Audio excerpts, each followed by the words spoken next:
Canadian team, who finished 5th in their heat.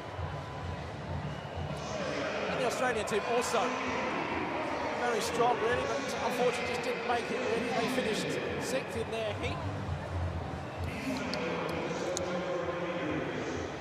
So, even though this is the A final, this is a big race for these women. And then Ruby, second in the Australian National Championships, which have already happened this year, of course. Their summer and their winter being the other way round.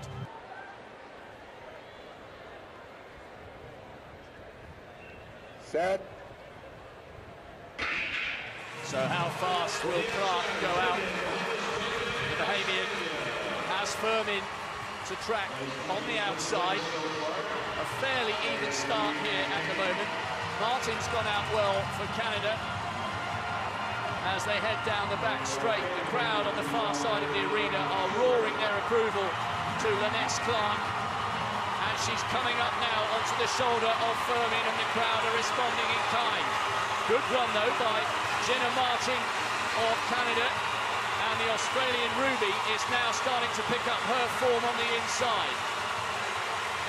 Clark just getting a little bit heavy-legged here as Firmin begins to respond. Martin's drifting backwards, and it's the Trinidadian who is once again re-establishing her stagger. It's the Australians who take the baton just first, ahead of Trinidad, with the Bahamians in third.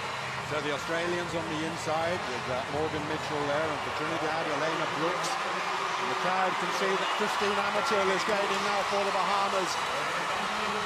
A world indoor silver medalist 11 years ago, 35 years of age now, and getting tremendous support from this crowd for the Bahamas. And it's still all to play for in this very closely contested B final of the women's 400 metres. Order changing rapidly all the time. Still Christine Amatil running strongly for Bahamas. Just hear the noise from the crowd. What a fine leg it's been, but Mitchell fighting back for Australia, and the Australians just going to hold it in the lead first. Not much to choose between it. The Bahamas getting Caden Brown.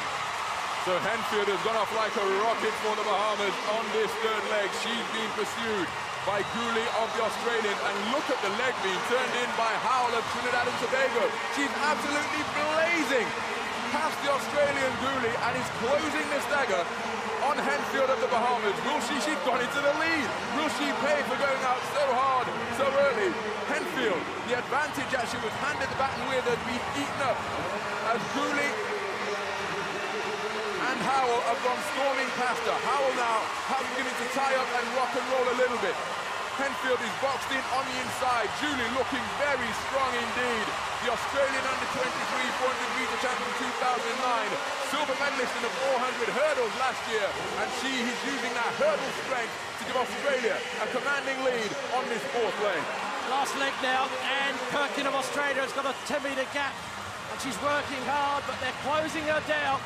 Just on their inside there, Dora of Canada is maybe gaining every stride and coming hard as you'd expect. Byfield now of the Bahamas, and the crowd down the back straight realise it, and they're on their feet. Australia, though, still in the lead, just behind Canada, shadowing all the way, and the Bahamas are closing. These three are clear. Australia is working hard. Perkin is pushing her legs. She's a tall woman, but round the outside now, it's Modeste of the Bahamas. Can she do it? The Australian is still working hard, but Deste is closing. She's passing the Canadian. She's still trying to close, but I think it's going to be Australia that takes it. Australia gets one. The Bahamas a great run from then in second place. And in the end, Canada gets third. Well, you might call that a B final, but there was nothing second-rate about the effort or the energy generated by the crowd.